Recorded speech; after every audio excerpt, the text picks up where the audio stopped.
राजधानी दिल्ली में सजे जमीयत के मंच पर आज फजीहत का पंच लगाया गया। अधिवेशन के आखिरी दिन आज कई ऐसे बयान दिए गए जिन पर विवाद शुरू हो गया है। कल तक भाईचारे का राग छेड़ने वाले महमूद मदनी के चाचा अरशद मदनी ने तो अल्लाह और ओम का जिक्र करके यह बता दिया कि उनके इस अधिवेशन के पीछे आखिर असली मकसद क्या है।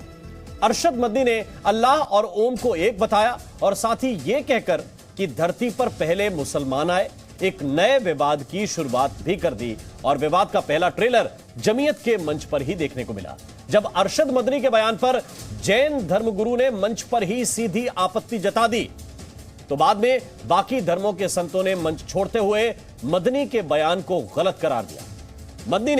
मदनी के धर्म ज्ञान पर अब संग्राम छिड़ गया है, उस पर एक के बाद एक रिएक्शन भी सामने आ रहे हैं। इस बीच बागेश्वर धाम के प्रमुख धीरेन्द्र शास्त्री ने भी एक बयान दिया। उन्होंने हिंदू राष्ट्र को लेकर अपना लक्ष्य एक बार फिर से सबके सामने रखा। इतना ही नहीं, उन्होंने सनातन विरोधियों के बहिष्कार की भी अपील की। तो आज इसी मुद्दे पर ताल ठोक कर करेंगे बड़ी बहस, पर उससे पहले देखिए जरा ये टीजर रिपोर्ट।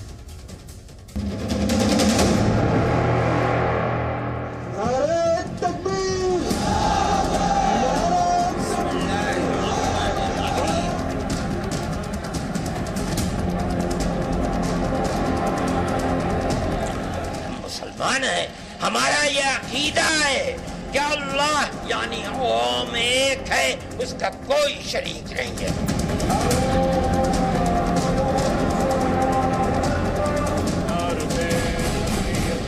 हम समान पूर्वजों के वंशज हैं। हम भारत के सब लोगों का डीएनए, सब लोगों का निरपवाह डीएनए समान है।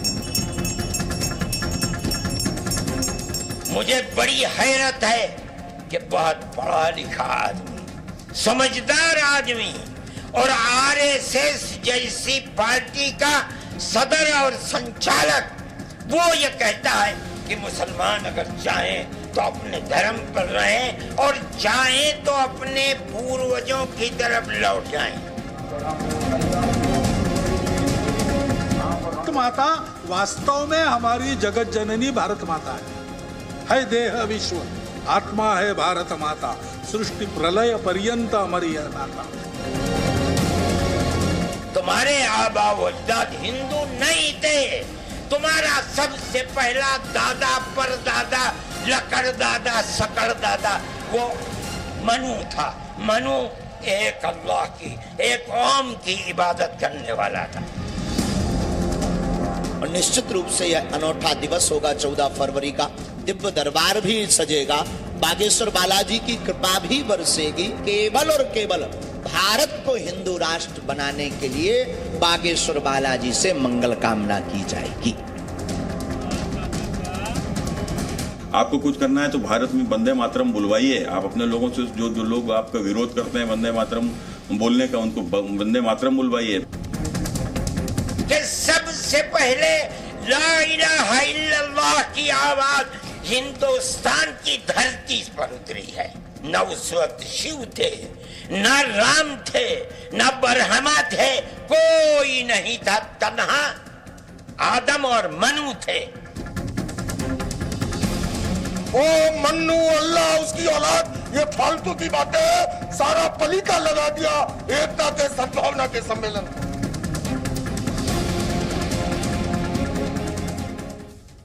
तो बात तो सद्भावना की करने के लिए बुलाया था, जिन्हें बुलाया था वो आए भी थे, लेकिन फिर वो ये कहकर मंच से उतर गए कि जिस बात को कहने के लिए बुलाया था उसको आपने पलीता लगा दिया है।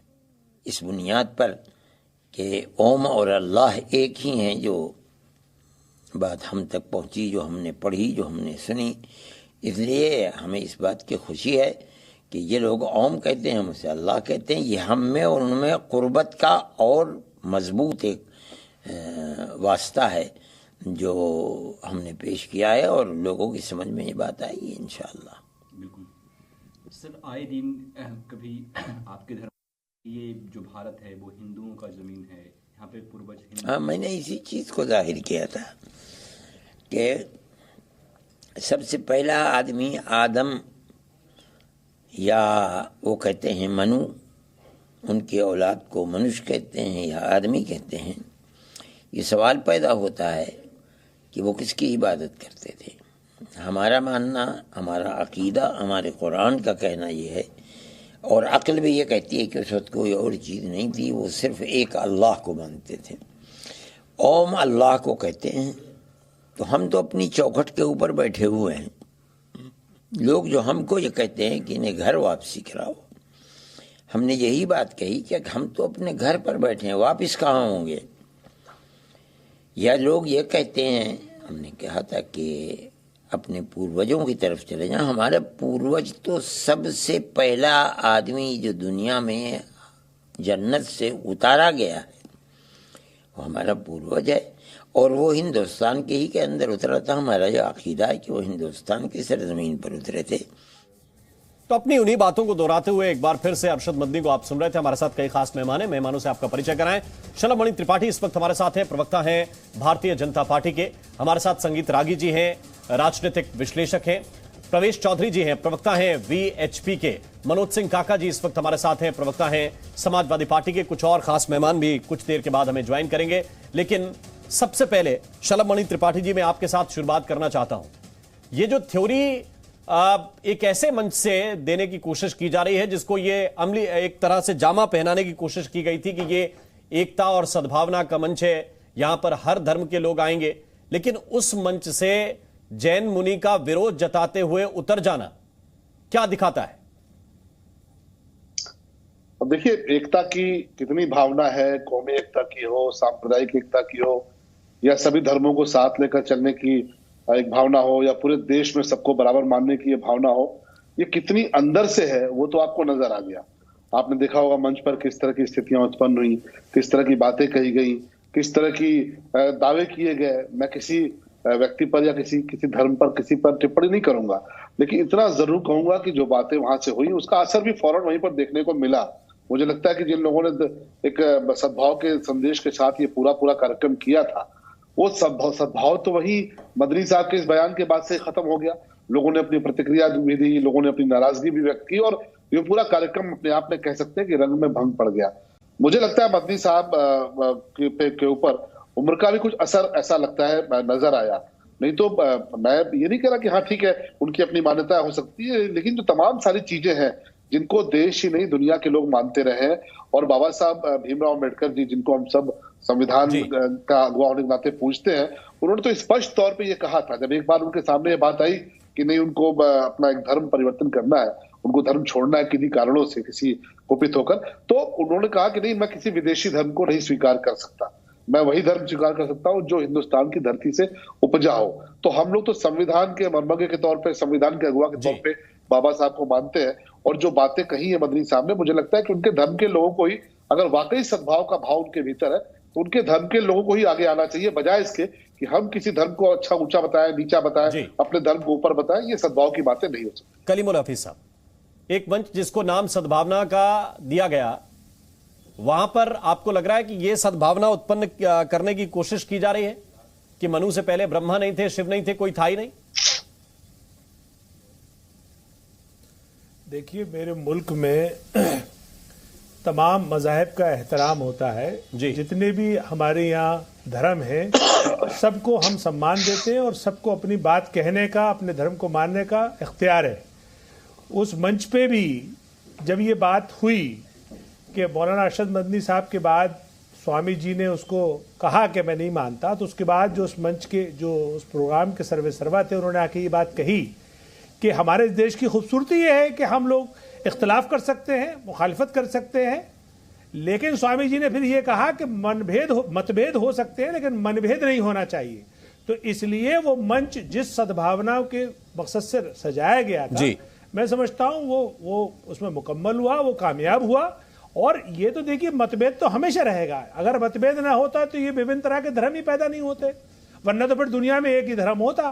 तो जब कोई एक धर्म होता है, उसमें जब मतभेद होते हैं तो फिर दूसरा शुरू हो जाता है, फिर उससे मतभेद होते हैं, फिर उससे कुछ थोड़ा सा अलग हटके शुरू हो जाता है। तो उन्हीं मतभेदों की वजह से ही इतने तरह के हम धर्म देखते हैं। तो मेरे ख्याल से इसको लेके कोई बहुत चौंकने की या परेशान होने की बात नहीं है। ये नेचुरल है कि अलग अलग धर्मों के लोग हैं तो अलग अलग उनके मतभेद होंगे। नहीं, लेकिन अपने धर्म के ज्ञाता होने के नाते आप व्याख्यान करें तो समझ में आता है। आप अगर दूसरे धर्म पर यह टिप्पणी करेंगे कि कोई था ही नहीं मनु से पहले, और ये विश्लेषण करने का अधिकार किसने दिया आपको?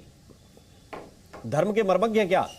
नहीं, ये देखिए, जैसे हिंदू धर्म अपने धर्म की व्याख्या करता है जी, और इस सृष्टि की रचना से लेकर और आज तक का अपनी पूरी एक थ्योरी पेश करता है, इसी तरीके से इस्लाम भी इस कायनात के पैदा होने से लेकर आज तक की एक पूरी, उसके पास भी थीसिस है। तो मैंने तो जो थीसिस इस्लाम का मानने वाला है वो अपनी पेश करेगा, जो हिंदुइज्म का मानने वाला है वो अपनी पेश करेगा। इसमें गलत बात क्या है? मैं ये कह रहा हूं कि आप हमारी थीसिस या दूसरे धर्म की थीसिस अपने हिसाब से कैसे बदल सकते हैं? यह अधिकार दिया किसी ने मदनी जी को? नहीं, कोई किसी को नहीं बदल सकता। देखिए आप, ये मैं फिर कह रहा हूं आपसे कि जो मजहब का जो मानने वाला है जी, अब जो ईसाई मजहब का मानने वाला है उसके पास अपनी थ्योरी है, ज्यूज के पास अपनी है, हिंदू के पास अपनी है, इस्लाम के पास अपनी है। इस्लाम का मानना यह है कि हर इंसान इस्लाम की फितरत पे पैदा होता है। ये बात हो सकता है किसी को अच्छी न लगे, लेकिन इस्लाम की थ्योरी को कोई दूसरा बदल के किसी मंच पर कहे, और इतने बड़े मंच पर कहे, आपको मंजूर है? नहीं, इस्लाम की थ्योरी को वो बदल रहा है, वो उसको हो सकता है ज्ञान हो ना अज्ञान हो। हम जो इस्लाम के मानने वाले हैं, जिस थ्योरी पे आप यकीन करते हैं, वो हमें मालूम है कि वो सही है। इसी तरीके से हिंदू की अपनी एक फिलॉसफी है कि जो ज्ञानी अज्ञानी हो सकता है, इस पे बहस हो सकती है कि ज्ञानी है कि अज्ञानी, लेकिन कहा कुछ भी जा सकता है। मैं लेके आना चाहता हूं संगीत रागी साहब, क्या ये टिप्पणियां इस तरह की मंजूर हैं आपको? देखिए, मुझे मंजूर और होने और ना होने का तो कोई मुझे लगता नहीं है कि कोई इससे फर्क पड़ता है। जो मुझे लगता है, जो राजनीतिक विश्लेषक के नाते, इस्लाम के मानने वालों को ये बात पूरी तरह पता है कि उनको क्या करना है क्या नहीं करना है। हम ही गलतफहमी में रहते हैं जी, हम जरूर गलतफहमी में शिकार हो जाते हैं। बाबा साहब अम्बेडकर ने कहा था, और मुझे ये पूरा माय थॉट्स ऑन पाकिस्तान, कि हिंदू मुस्लिम यूनिटी हो ही नहीं सकती, और वो इसलिए नहीं हो सकती क्योंकि इस्लाम की आइडियोलॉजी ऐसी है जो इसे होने नहीं देगी। और ये मुझे 1940 में एक जिन्ना का भाषण भी मुझे याद आता है, और बाबा साहब अम्बेडकर ने जब कहा तो वो पूरा क्रिप्स मिशन से लेकर के सारी पूरे उन्होंने एक के बाद एक उदाहरण उन्होंने दिया। 423 पेज पढ़िएगा, 422 या 423 पेज है। तो एक के बाद एक उन्होंने गिनाता शुरू किया, और उन्होंने कहा, जैसे ही कहते हैं आप कि हमारे पैगंबर के अतिरिक्त और कोई पूजा के लायक नहीं है, तो आप जैन मुनि के जितने पैगंबर हैं, जैन के जितने पैगंबर हैं, हम आप सबों को खारिज कर देते हैं जी। हिंदू धर्म के जो दशावतार हैं, आप उनको खारिज कर देते हैं। और जब इस्लाम का इतिहास, वो ठीक कह रहे हैं, वो कलीमुल्दीन साहब की अपनी व्याख्या है, हो सकता है, लेकिन जब इस्लाम आया तो उसने जो अपने उससे पहले के जितने धर्म थे उस सबको खारिज किया। जो उस समय धर्म की व्याख्या होती थी, जो कुरैश जाति में जो व्याख्या थी, उन सबों को कहा कि दीदा, मेरे पूर्वज जो भी करते थे वो सारा फॉल्स रिलीजन था, वो था ही नहीं, सही व्याख्या यहीं से शुरू होती है। तो पता नहीं अब क्यों वो लाखों साल पुरानी बात, त्यागी जी मैं जरा समझाऊंगा, ये लाखों साल पुरानी बातें वो कह रहे हैं कि ये सबसे पहले आया। तो मुझे उसका एक ही अर्थ निकल करके आता है। उन्होंने बहुत साफ कहा जी कि ये जमीन इस्लाम की है। अब इसके बावजूद भी यदि देश के हिंदू संगठन नहीं समझ पा रहे हैं इसके सांकेतिक अर्थ, ठीक है, तो फिर तो ठीक है, उस पर क्या कहा जा सकता है। इस वक्त असगर अली खान भी जुड़ गए हैं, इस्लामिक स्कॉलर, उनके पास चलूंगा, लेकिन पहले कलीमुल हफीज जी बताइए क्या कहना चाहते हैं। देखिए, हमारे दोस्त रागी साहब ने ये बात कही कि इस्लाम कहता है कि पैगंबर के अलावा कोई दूसरा पूजा के लायक नहीं है, तो ये गलत बात है। इस्लाम कहता है अल्लाह के अलावा कोई पूजा के लायक नहीं, हम पैगंबर की पूजा नहीं करते हैं। नहीं, मैंने ये नहीं कहा। उन्होंने कही कि जब इस्लाम आया तो उसने, सर आप रिवाइंड करा के देख लीजिएगा, कोई बात नहीं। आप सर, मैं अपनी भूल सुधार कर रहा हूँ सर, मैं अपनी भूल सुधार कर रहा हूँ। यदि आपको दूसरा पॉइंट ये है, वो अंतिम पैगंबर थे। दूसरा पॉइंट अल्लाह के अतिरिक्त पूजा के लायक कोई नहीं है, यानी कोई लायक नहीं है कि भाई राम पूजा के लायक नहीं है, कृष्ण पूजा के लायक नहीं है, बुद्ध पूजा के लायक नहीं है, महावीर पूजा के लायक नहीं है, शिव पूजा के लायक नहीं है, ब्रह्मा पूजा के लायक नहीं है, गौरी पूजा के लायक नहीं है, गणेश पूजा के लायक नहीं है। अरे सुन तो, अब सद्भावना कहां से हो सकती है सर? आप बोल लीजिएगा जब आपका टर्म आए ना। अरे भाई आपका जब टर्म आए तो बोल लीजिएगा, मुझे बात तो कहने दीजिए। देखिए दूसरी बात आपने ये कही कि जब इस्लाम आया तो उसने उससे पहले के सारे मजहब मतलब खारिज कर दिए, रिजेक्ट कर दिए। ऐसा नहीं है। जब इस्लाम आया तो इस्लाम से पहले ईसाई मजहब था, पूरे ईसा अलैहिस्सलाम से लेके पूरे उसके मजहब को कुरान में डिस्क्राइब है। उससे पहले यहूदी मजहब था, मूसा अलैहिस्सलाम पूरे मजहब को उसमें मान्यता है और डिटेल है। पहले भी जितने आप लोग दो किताबें अलग अलग पढ़ रहे हैं क्या? उसमें डिटेल है, तो इसलिए आप एक अरशद मदनी पढ़ रहे हैं, एक कलीमुल हफीज पढ़ रहे हैं। वो कह रहे हैं सबसे पुराना मजहब इस्लाम शुरू हुआ हिंदुस्तान में। आप बता रहे हैं कि नहीं, उससे पहले ईसाई भी थे, यहूदी भी थे। कहां कंफ्यूजन है जी? तो जो ईसा अलैहिस्सलाम और यहूदी अलैहिस्सलाम और जब सिलसिला इस दुनिया का शुरू हुआ वो आदम अलैहिस्सलाम से, जिनकी जाए पैदाइश भारत मानी जाती है, वहां से शुरू हुआ। तमाम मज़ाहिब जो हैं वो उसी आदम अलैहिस्सलाम की औलादों पे आए और आते आते आखिर पैगंबर जो आए हैं वो मोहम्मद साहब आए हैं। ये इस्लाम का मानना है। वही तो अच्छा, एक बात और बता दीजिए, फिर थोड़ा मैं चर्चा को विस्तार दे दूंगा। ये कब पैदा हुए आदम साहब, जो पहले इंसान के तौर पे थे? ये कब पैदा हुए, कोई अंदाजा है? ये नहीं, ये तो हो सकता है कि 1 लाख साल पहले पैदा हुए हो, इसका कोई अंदाजा नहीं है। लेकिन कुरान में इसका जिक्र है कि दुनिया जब शुरू हुई तो वो आदम अलैहिस्सलाम से शुरू हुई, तो और ईसाई भी इसको एडम करके मानते हैं और ज्यूज भी इसको इसी तरह से मानते हैं। ठीक है, मैं एक और हमारे साथ इस्लामिक स्कॉलर असगर साहब जुड़े हुए, उनसे ये कंफर्म कर लेता हूं। असगर साहब, कब आए आदम साहब? जो आए आपके शुरुआत हुई और हिंदुस्तान में पहले इस्लाम का विस्तार हुआ, तो कब आए वो? देखिए कुरान में इस बात का जिक्र है कि जब दुनिया बनाई गई, अल्लाह ताला ने दुनिया बनाई, तो उसकी शुरुआत में पहला इंसान आदम अलैहिस्सलाम को भेजा गया। और तो कब शुरू हुई इस्लाम के मुताबिक दुनिया, कब शुरू हुई? यही तो मैं जानना चाह रहा हूँ, थोड़ा लोगों को विस्तार। ये देखिए, मैं इसमें बिल्कुल 100% कंफर्म नहीं हूँ, लेकिन ये हजारों साल पहले या लाखों साल पहले की बात होगी। और जहां तक कोई जिक्र नहीं है किसी किताब में कि कब शुरू हुई? कुरान में जिक्र है इसका। ये कोई धर्मगुरु से आप पूछ सकते हैं, कोई इस्लामिक स्कॉलर, और मेरी नॉलेज में नहीं है। मैं इसीलिए तो जानना चाहता हूं क्योंकि मैंने बहुत पढ़ने की कोशिश की। आप लोग शायद बता सकें बेहतर कि कब शुरू हुआ ये सिलसिला।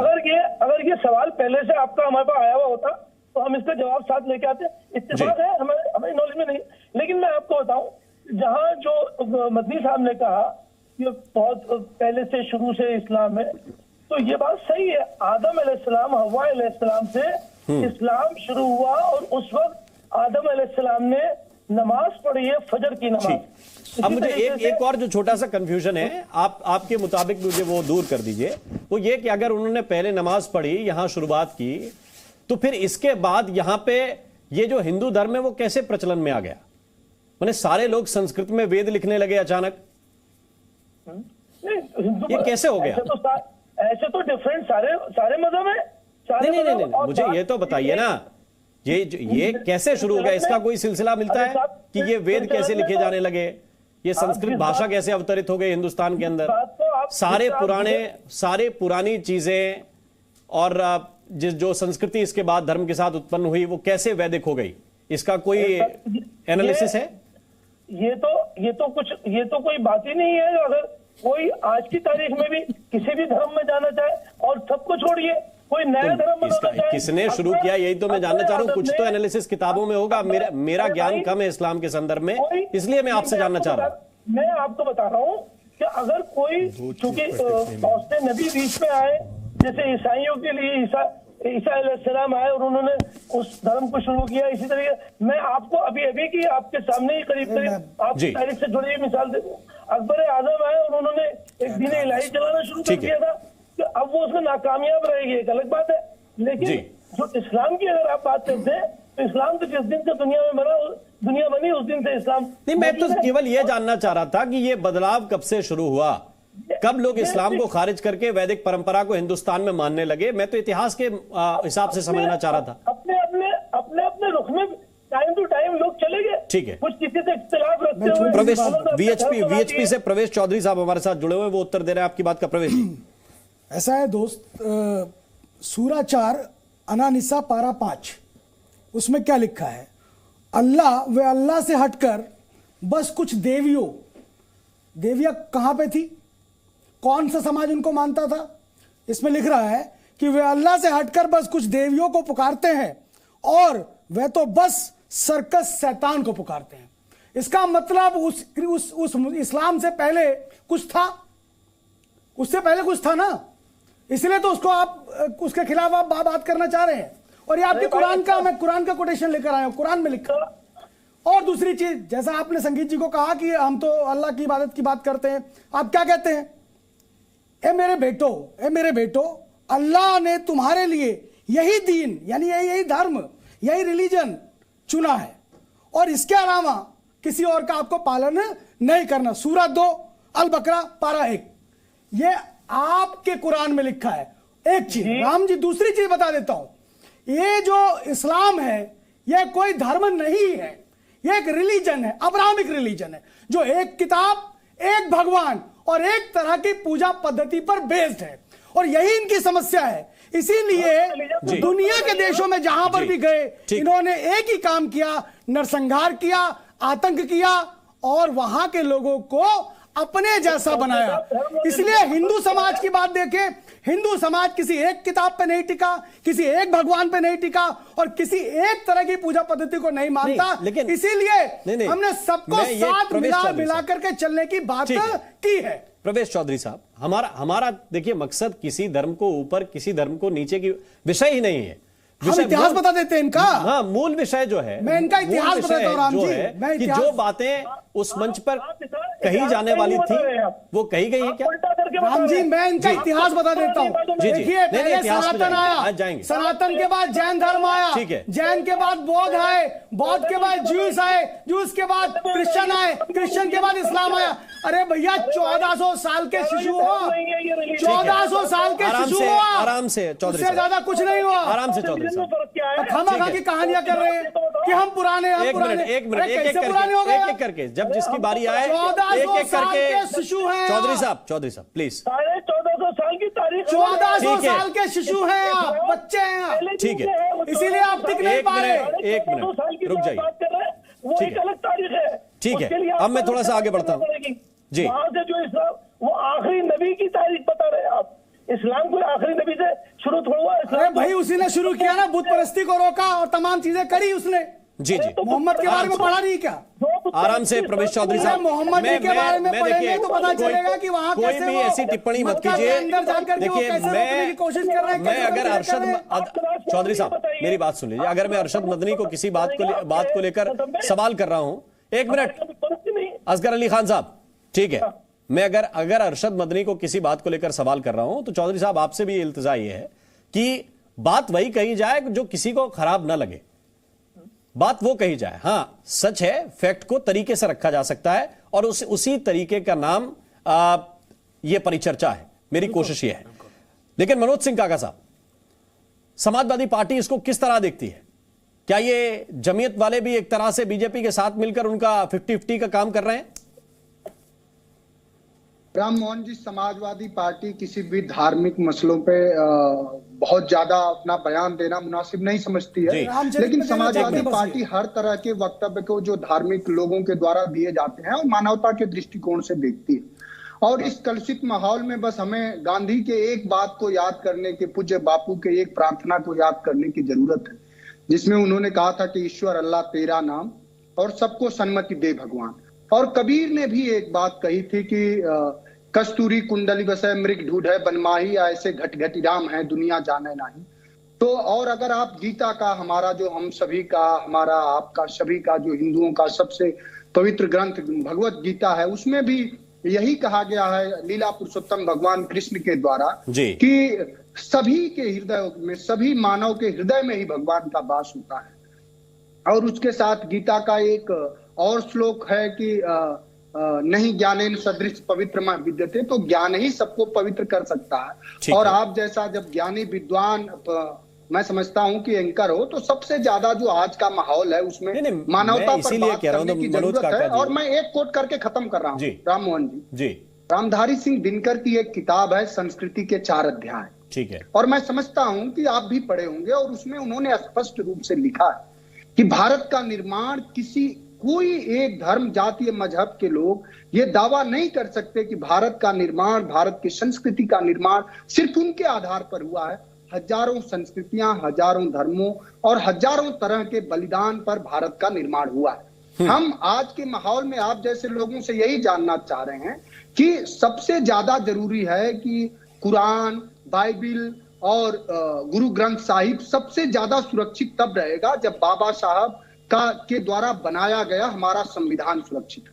ठीक है, और उसी की मान्यता जितनी बढ़ेगी हम सब आप आपस में उतना प्रेम से रह सकते हैं। समाजवादी पार्टी की यही मान्यता। लेकिन बस मैं एक छोटी सी बात पूछना चाह रहा था कि क्या मनोज काका के धर्म के विषय में कोई टिप्पणी करता है तो उन्हें स्वीकार ये होता है? जब कोई ये कहता है कि ब्रह्मा थे ही नहीं, शिव थे ही नहीं, तो मनोज काका को एक इंडिविजुअल के तौर पर यह स्वीकार है कि वो थे ही नहीं, केवल एक ओम की आवाज थी और उसी की इबादत सारे लोग करते थे? देखिए राम मोहन जी, मनोज काका जब आपसे संवाद कर रहे हैं तो एक पार्टी के प्रवक्ता होने के नाते सवाल नहीं, तो उस पार्टी वो समाजवादी पार्टी की हैसियत से बता दीजिए कि क्या वो मानती है कि ब्रह्मा विष्णु महेश ये नहीं थे? पार्टी की हैसियत से बता दीजिए। किसी को भी किसी के धर्म पर अमर्यादित टिप्पणी करने का अधिकार नहीं है, लेकिन जिन धर्मों में भी पाखंड है, रूढ़िवादिता है, किसी भी धर्म में उसका सुधार जरूर होना चाहिए। उसका भरसक प्रयास हमारे तमाम महापुरुषों ने किया, कबीर ने किया, राजा राम मोहन राय ने किया, और समाजवादी पार्टी का भी यही मानना है बहुत स्पष्ट रूप से। आज हम जब आप संवाद कर रहे हैं, मैं अपने गृह जनपद चंदौली से बात कर रहा हूं, और यहाँ एक युवा व्यापारी को 33 साल के युवा को गोली मार के हत्या कर दी गई। जिस उत्तर प्रदेश में इन्वेस्टमेंट पर इतने बड़े बड़े होर्डिंग और पोस्टर लगाए जा रहे हैं, फिर मैं उस उत्तर प्रदेश में किसानों को दूसरी तरफ ले जा रहे हैं। 6 और मेहमान हैं, लेकिन आपने अपनी पार्टी का स्टैंड बताया कि ठीक है, पाखंड दूर होने चाहिए, ढोंग दूर होना चाहिए, और मेरा ख्याल है कि ये जमीयत वाले तक भी संदेश पहुंच गया होगा कि उनको क्या करना चाहिए और क्या नहीं करना चाहिए। लेकिन मैं इसके इतर यास्मीन फारूकी जी के साथ जुड़ना चाहता हूं, राष्ट्रीय सचिव हैं जो एसडीपीआई की। यास्मीन जी, मेरा तो अनुभव थोड़ा सा कम है, ये जो जमीयत के मौलाना अरशद बता रहे हैं जानकारी, इसके संदर्भ में आप प्रकाश डालेंगे? क्या कहता है इस्लाम? आदम कब आए, कब से शुरुआत हुई, कोई है जानकारी, कोई लिखित दस्तावेज? जी, जो कि इस्लाम के बारे में जो भी दस्तावेज है वो कुरान है। और कुरान कब आई? देखिए, ये एक फैक्ट है कि 1400 साल पहले कुरान नाज़िल हुई। मैं कुछ बातों के आपको थोड़ा सा मुझे टाइम दीजिएगा। जी। अभी एक साहब ने फरमाया, थोड़ा टर्न करूंगी इस चीज को, कि कभी सद्भावना हो ही नहीं। यास्मीन जी, पहले मेरे सवालों का उत्तर दे दीजिए, फिर उनके सवालों का उत्तर दे देना। मुझे दर्शकों की सुविधा देखनी है, मुझे इन मेहमानों से ज्यादा दर्शकों की सुविधा देखनी है, इसलिए मैंने पूछा कि कुरान कब आई। आपने उत्तर दिया कि 1400 वर्ष पहले। तो उससे पहले किस आधार पर इस्लाम चलता था? देखिए, अल्लाह एक है को यहूदी मानते हैं, और वो ये मानते हैं कि एक उनका प्रॉफिट था। ईसाई अल्लाह एक को मानते हैं और ये मानते हैं कि उनका प्रॉफिट एक है। तो ये मुसलमानों का ये मानना है। कब आया या ये मैं दावे से कुछ नहीं कहूंगी, क्योंकि ये एक अलग मैटर है। देखिए, हमारा जो इस्लाम का मानना है, मैटर जमीयत के जो मौलाना अरशद हैं उन्होंने उलझाया है, इसलिए मैं चाहता हूं कि दर्शकों की सुविधा के लिए सुलझाएं आप लोग। वो क्या कह रहे हैं? देखिए सर जी, या तो मेरी बात पूरी होने दीजिए। वो उलझा कर रहे हैं या वो सुलझा रहे हैं, वो उसके जवाब दे वो हैं, मैं नहीं हूँ। आपने इस समय सवाल मेरे से किया है, तो इसीलिए तो मैं पूछ रहा हूँ कि आप मेरे सवालों का सीधा सीधा उत्तर देते जाएं कि 1400 वर्ष पहले, अगर 1400-1500 वर्ष पहले कुरान आई और कुरान के आधार पर उनको मानने वाले मुसलमान हुए, तो उससे पहले इस्लाम किस आधार पर चलता था? वही तो मैं आपको, आप पूरी बात होने दीजिए ना। कुरान में यहूदियों का भी जिक्र है और दाऊद अलैहिस्सलाम का भी जिक्र है। कुरान में ईसाइयों का भी जिक्र है, ईसा अलैहिस्सलाम का भी जिक्र है। इसका मतलब यह है कि कुरान ये कहता है कि उससे पहले इस्लाम था। इस्लाम कोई, आप इस मजहब को इससे मत जोड़िए कि मोहम्मद साहब आए।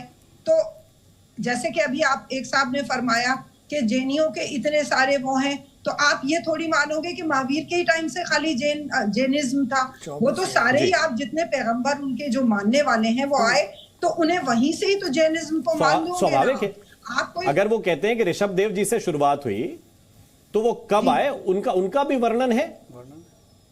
तो वही हम आपको बता रहे हैं तो इसीलिए तो मैंने दो तीन बेसिक सवाल पूछे थे, उनका उत्तर मुझे दरअसल मुझे लगता है कि सवाल हम लोग आपको जवाब दे रहे हैं कि जिस तरह वो बात पॉलिटिकल बात करें तो ज्यादा बेहतर होगा। कलीम रफी साहब, कुरान में जी मेरी बात पूरी होने दीजिए, मैं क्या कर लीजिए, फिर कलीमुल जी पे चला जाऊंगा जी। क्योंकि कुरान में शुरू से एक जिक्र है कि ईसा अलैहिस्सलाम आए, आदम, जैसा अभी पहले कहा गया कि दुनिया, देखिए हिस्ट्री अपनी अपनी हर मजहब की अलग अलग है, हर मजहब अपनी एक अलग हिस्ट्री बताता है।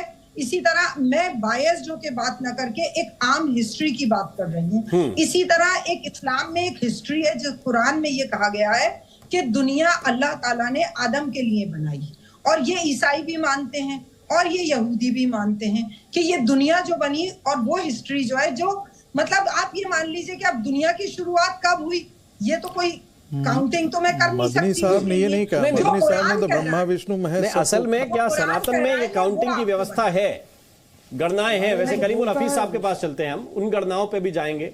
कल्प क्या है, मनवंतर क्या है, युग क्या है, चतुर्युग क्या है, इसकी व्यवस्था अलग है। लेकिन कलीमुल हफीज साहब आपकी बात आने दीजिए। कलीमुल जी,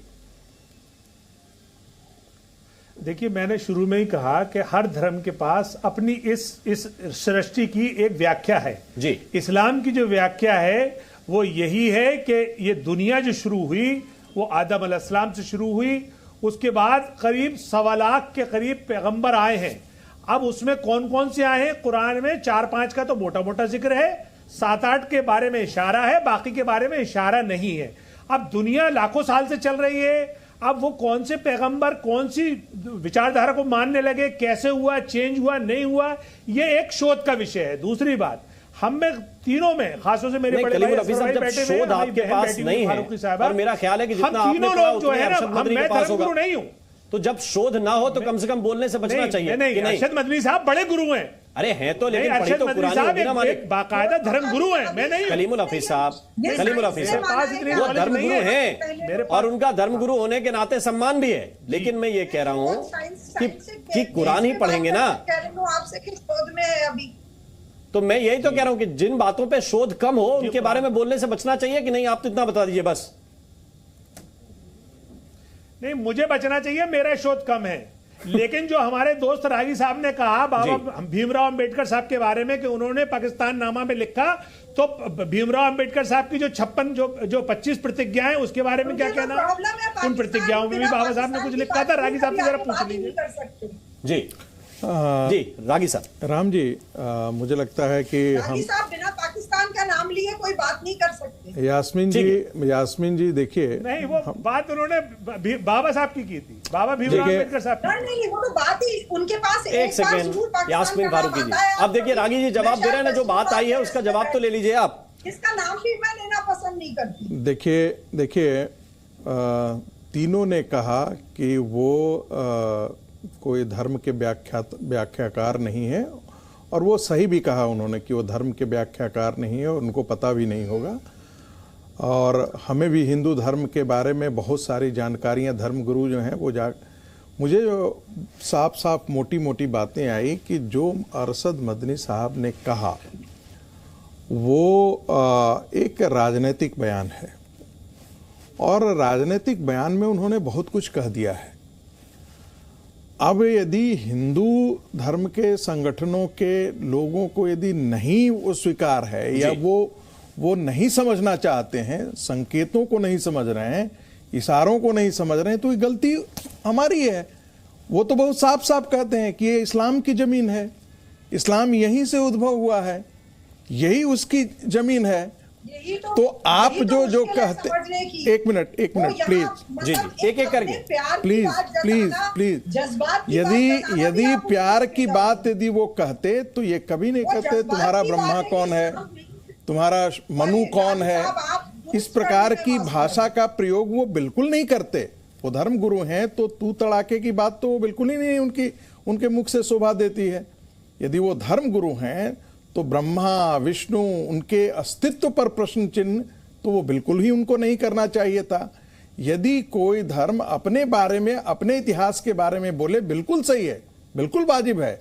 मैं कलीमुद्दीन साहब के साथ सहमति व्यक्त करता हूं, उनको ये पूरा अधिकार है कि अपनी व्याख्या करें, लेकिन दूसरे की व्याख्या को जैसे ही आप खारिज कर देते हैं और दूसरे के पैगंबरों को आप खारिज कर देते हैं तो आप सहमति के आधार को खत्म कर रहे हैं। और आपने कहा कि हम तो सद्भाव के लिए हैं, आपने देखा कि मन से सद्भाव तो निकला नहीं। जी यास्मीन जी, अभी आपको मैं रागी जी की बात ही कर रही हूँ, ये हमेशा अक्सर होते हैं साथ में। इतनी बड़ी बात इन्होंने कही है, मुझे दिल से अफसोस है इस बात का कि सद्भावना हो ही नहीं सकती। मैंने डॉक्टर अंबेडकर को कोट किया था, मैंने डॉक्टर अंबेडकर को कोट किया था। यास्मीन फारूकी जी, उसका संदर्भ भी आपको समझना पड़ेगा। अगर आप सद्भावना चाहते हैं तो आपको दूसरे धर्म को भी वैसे शिरोधार्य करना पड़ेगा जैसा आप अपना करते हैं। दोनों को बराबर लेके चलना पड़ेगा ना। आप अलग अलग आंख से नहीं देख सकते दोनों धर्मों को। अगर एक आंख से देखेंगे तो सद्भावना की बात होगी।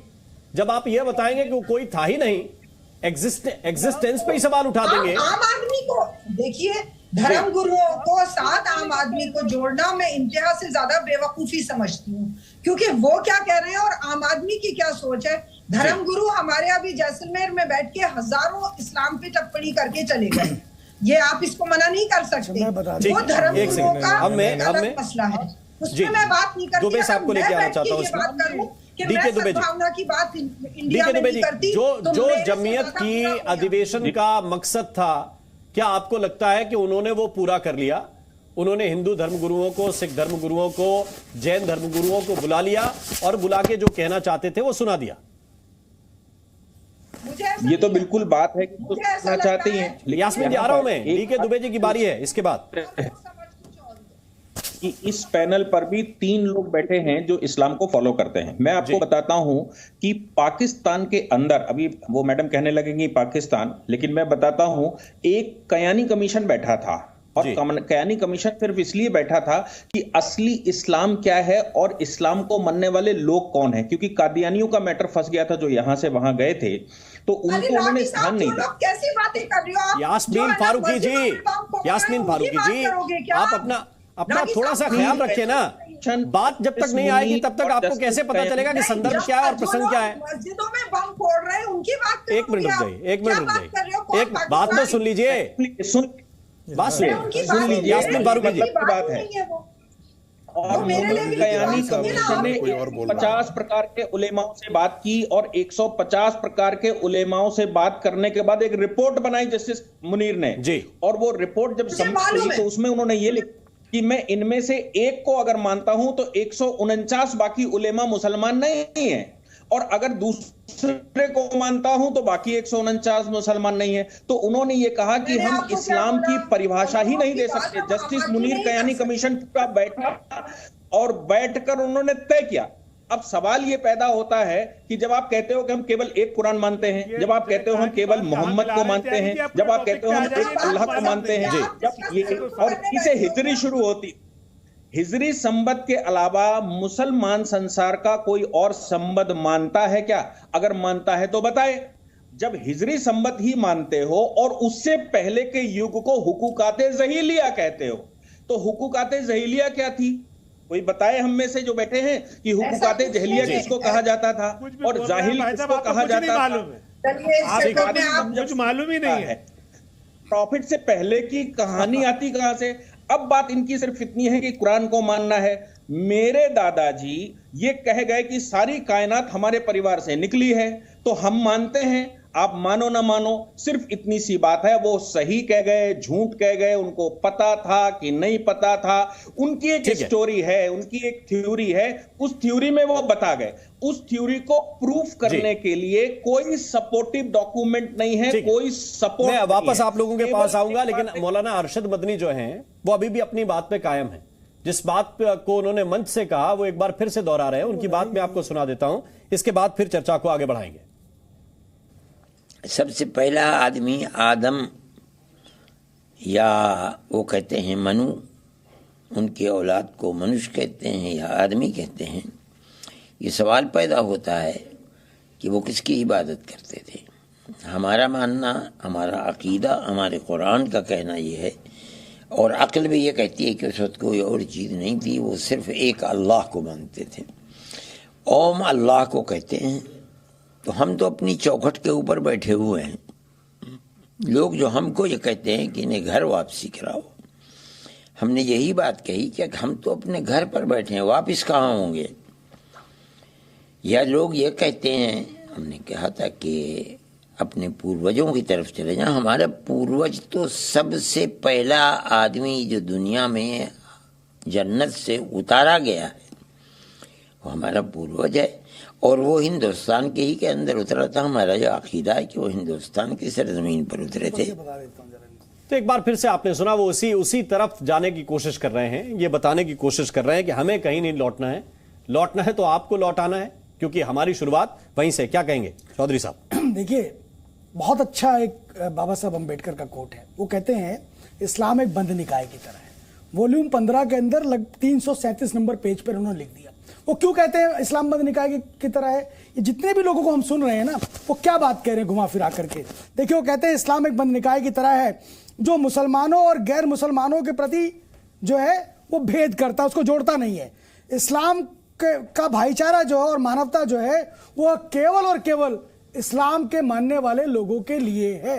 ये कौन कह रहा है? ये बाबा साहब अम्बेडकर कह रहे। क्यों कह रहे हैं? उसके पीछे कारण ये है कि ये यही कट्टरवाद, मदनी साहब क्या कहने वाले, क्या क्या कह रहे हैं, दूसरे क्या कह रहे हैं, वो इसलिए ये सब कुछ कह रहे हैं क्योंकि कारण उसके पीछे ये है कि ये उसके परे कुछ सोचते नहीं है। ये इनकी सबसे बड़ी समस्या है। हिंदुत्व क्या है?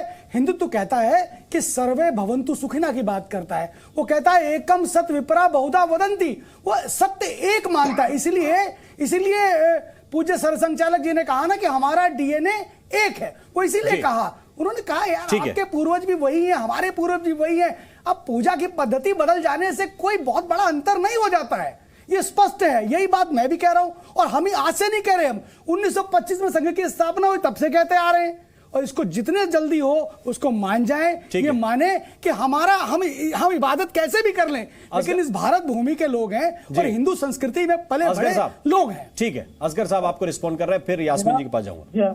जी, तमाम मजहबों की इज्जत करने के लिए और खासकर गैर इस्लामी तमाम मजहबों की इज्जत करने के लिए सबसे ज्यादा इस्लाम ने तरजीह दी। हमारा यकीन, हमारा अकीदा, हमारी आसमानी किताब बिल्कुल नहीं है, बिल्कुल भी नहीं में इस बात आप कुछ कहें या सुन लीजिए पहले। बिल्कुल भी नहीं है। एक मिनट चौधरी साहब, आप अपने अरे चौधरी साहब ये बता रहे हैं ना आपको पढ़ करके आपका सूरा 2 अल-बकरा पारा 1 बता रहे हैं। आने दीजिए सबकी। कुरान पढ़ा है, कुरान में मालूम है लकुम दीनुकुम वलिय दीन कहाँ लिखा है बताइए, और क्यों लिखा है और क्या मतलब है? एक लफ्ज कहीं से पढ़ के आ गए और वो सब में ढंढोरा पीट रहे, ऐसे नहीं होता है। आप किसी मजहब पे ऐसे कीचड़ नहीं डाल सकते। बस मैं यही तो कह रहा था असगर साहब, देखिए आपने बड़े पते की बात कही, आपने बड़े पते की बात कही कि किसी ऐसे ही रामचरितमानस जी पर प्रश्न खड़े करे आपने। एक मिनट रुक जाइए, और खूब खड़े करे आपने। एक मिनट रुक जाइए, समझ लीजिए आप मुझसे, फिर उसके बाद आप कहना लकुम दीनुकुम वलिय दीन, आपका मजहब आपके साथ, हमारा मजहब हमारे साथ, हमारा दीन हमारे साथ। आप किसी और इस बात की मेरा सवाल यही तो था। फिर असगर साहब ये जो सलाह आप दे रहे हैं चौधरी साहब को कि हमारा दीन हमारे साथ शिव और हमारा उनका दीन उनके साथ, लेकिन मौलाना अरशद को आप ये नसीहत नहीं दे सकते। बिल्कुल, मौलाना अरशद साहब ने भी यही बात कही है। क्या कहा? मौलाना अरशद साहब ने कि ब्रह्मा और शिव कोई नहीं थे। सही कहा है। अरे उन्होंने कहा कि ब्रह्मा और शिव कोई नहीं थे। बात आने दीजिए। चौधरी साहब एक मिनट सुन लीजिए। आप कहते हैं कि इस्लाम पहले आया, ये क्या? हमने अभी आपसे बात की, शुरू में ये बात कही कि जन्नत से पहला इंसान उतारा गया आदम, उसके बाद ये आपकी मान्यता है ना? नहीं, मुझे आप ये बताइए, आप मेरी बात तो सुन लीजिए। आप मेरी बात नहीं सुन रहे हैं। राममोहन शर्मा जी, मुझे एक सेकंड दे दीजिए, मैं आपको पूरा समय दूंगा। आप ये बात मानने के लिए तैयार हैं कि कोई मनु थे?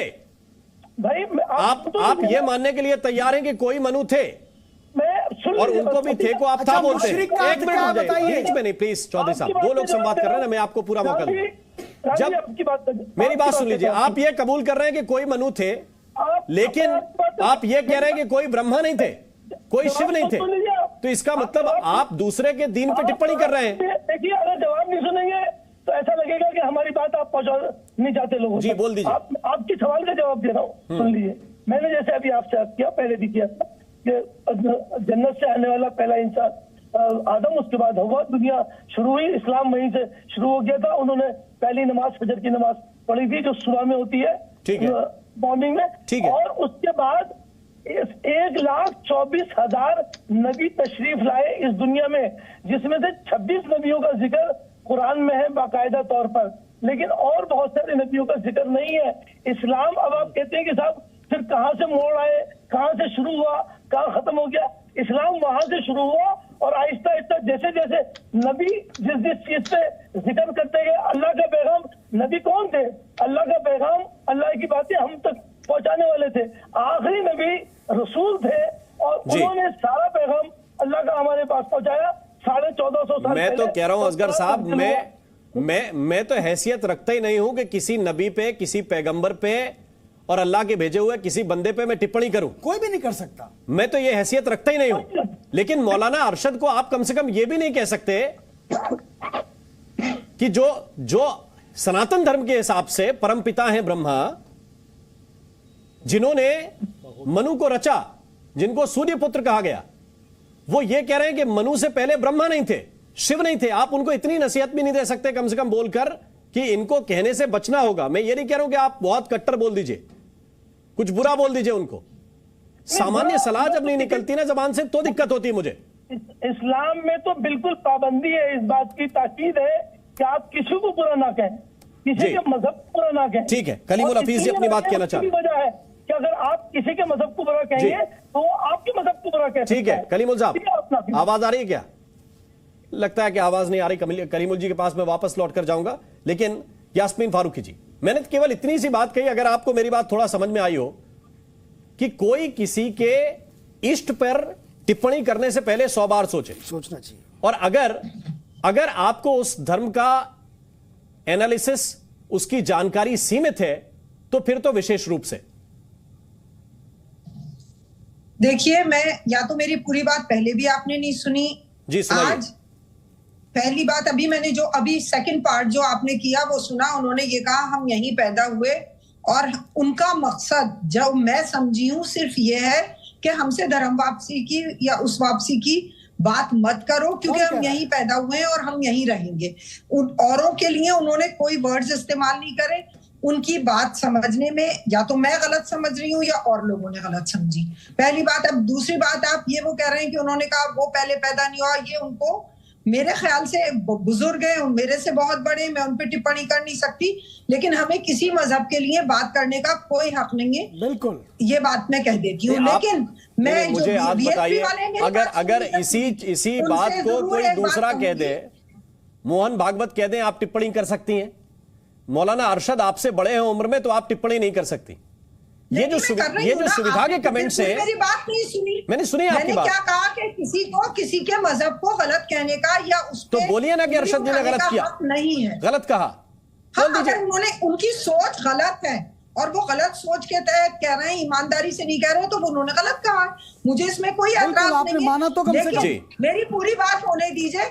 जो वीएचपी वाले भाई साहब बार बार अंबेडकर का वो हवाला दे रहे हैं, क्या उन्होंने अंबेडकर साहब ने जो हिंदुत्व के बारे में कहा है, जो उनके बारे में कहा है, उनके बारे में पढ़ा है या कभी बोलेंगे? बता दे जी, नहीं बिल्कुल पढ़ा है और सारे लोग पढ़ते हैं रोज।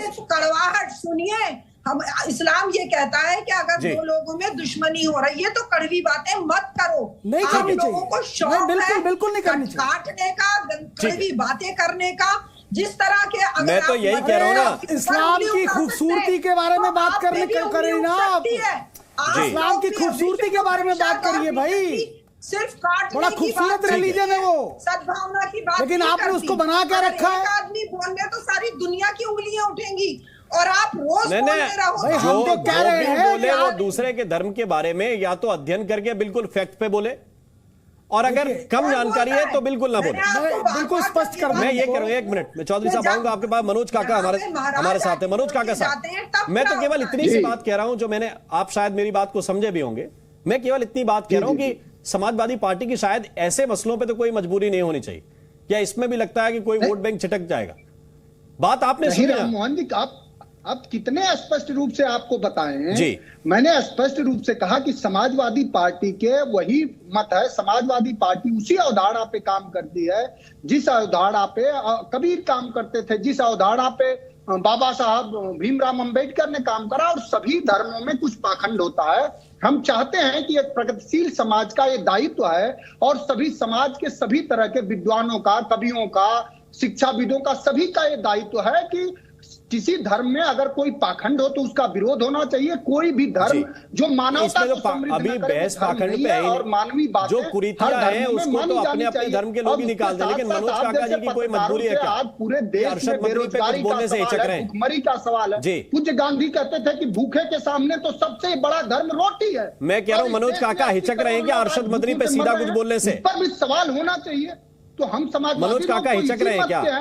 मैं समझता हूं कि उत्तर प्रदेश में हर भर्तियों में भयंकर भ्रष्टाचार है, पेपर लीक हो रहा है तहसीलों में। मैं यही तो कह रहा हूं कि इतने मुखर होकर जो हर विषय पे बोलते हैं वो अरशद मदनी पे हिचक रहे हैं क्या मनोज जी? होनी चाहिए। अरशद मदनी पे हिचक रहे हैं क्या आप? मैंने इतना स्पष्ट कहा, अब कितना बात आपको बोलूं? मैं क्यों हिचकूं? समाजवादी लोग क्यों हिचकते? तो इसीलिए तो मैं कह रहा हूं ना, बोलिए ना। मैं समझता हूं कि कोई अगर टिप्पणी करे नाम लेकर के पूर्व में खोल के देखना चाहिए कि परमपिता ब्रह्मा के ऊपर, विष्णु के ऊपर, शिव के ऊपर, और वो केवल ये कहानी बता दें कि मनु के पहले कोई था ही नहीं। मैं कह रहा हूं कि किसी को ये हक नहीं है बहुत साफ रूप से कि किसी के नबी पर, किसी के धर्म पर, किसी के भगवान पर टिप्पणी करे। किसी को ये हक नहीं है जी। हम भारत के लोग, जो बात उन्होंने कही कि वसुधैव कुटुंबकम के लोग हैं, सर्वे भवन्तु सुखिनः, सर्वे सन्तु निरामया के लोग हैं, तो हम तो चाहते हैं कि सबके जीवन में खुशहाली आए। लेकिन सबके जीवन में खुशहाली बीजेपी ये चाहती है कि सिर्फ धार्मिक उन्माद से लाया जाए। वो संभव है नहीं।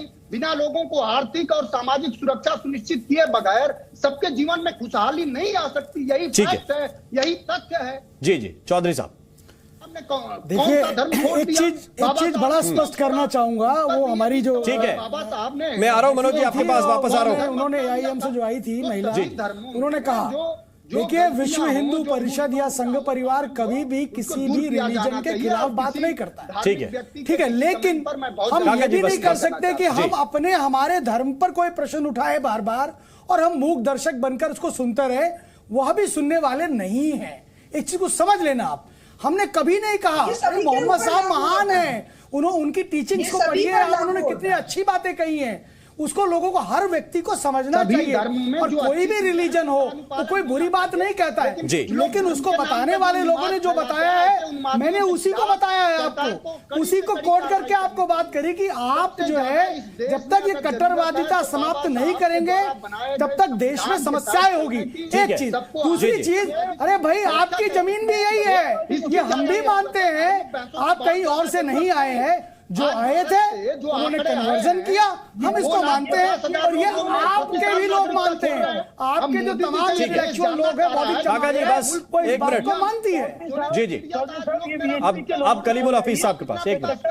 भुखमरी के कगार पर क्यों है, बेरोजगारी के कगार पर मनोज सिंह काका जी ये समझाइए, ये जमीयत के मौलाना अरशद साहब को समझाई जाए जो बात आप कह रहे हैं कि अगर सब कुछ इतना पुराना है। पंडित जी यहाँ बोलते हैं जैसलमेर में उनको नहीं समझाई जाए। नहीं सबको समझाई जाए, क्यों नहीं समझाई जाए, लेकिन यास्मीन जी को दिक्कत वहां होती है ना जहां जैसलमेर में कोई बोल के चला जाए। मौलाना अरशद जो बोले तो हम नहीं बोल सकते क्योंकि बुजुर्ग है। अभी मैंने हाँ किया है कि अगर उन्होंने गलत बोला है नहीं, अगर मगर का क्या प्रश्न है, वो जवाब दे सकते हैं। गलत ही बोला है जी, ठीक है कलीमुल हफीज जी, लेकिन मैं तो खुद कह रहा हूँ ना, आपको जो बुलवाना है मैं बोल दिया ना कि जो भी दूसरे धर्म के बारे में कम जानकारी रखते हुए गलत टिप्पणी करे वो गलत है। वो जैसलमेर में बोले, वो दिल्ली में बैठकर बोले, लखनऊ में बोले, कहीं भी बोले, वो गलत है। कलीमुल हफीज साहब आवाज मिल रही है क्या आपको? लगता है कि उन तक आवाज नहीं पहुंच पा रही है। मैं वापस डीके दुबे जी आपके पास आना चाहता हूं। क्या मैंने जो शुरुआत में कहा था कि ये मकसद इस अधिवेशन का क्या वाकई सद्भावना था, और अगर था तो पहले दिन महमूद मदनी का बयान, दूसरे दिन अरशद मदनी का बयान, क्या यह सद्भावना बढ़ाने की कोशिश थी? अगर सद्भावना बढ़ाने का उद्देश्य होता तो सबसे पहले ये कहते कि दिन में 5 बार जो अल्लाह अकबर का नारा लगता है, जो अजान पूरे लाउड स्पीकर बजाकर हिंदुस्तान को सुनाई जाती है और ये कहा जाता है अल्लाह अकबर बाकी कोई नहीं, तो ये जो बात सद्भावना की है, जब अल्लाह ही अकबर है तो फिर बाकी हैं कहां? बाकी की एग्जिस्टेंस स्वीकार कहां कर रहे हैं? अगर बाकी की एग्जिस्टेंस स्वीकार कर रहे हैं तो क्या ये सब मिलकर एक बात में कहेंगे कि ये जो अजान हमको सुना रहे हैं, हम जबरदस्ती मत सुनाएं?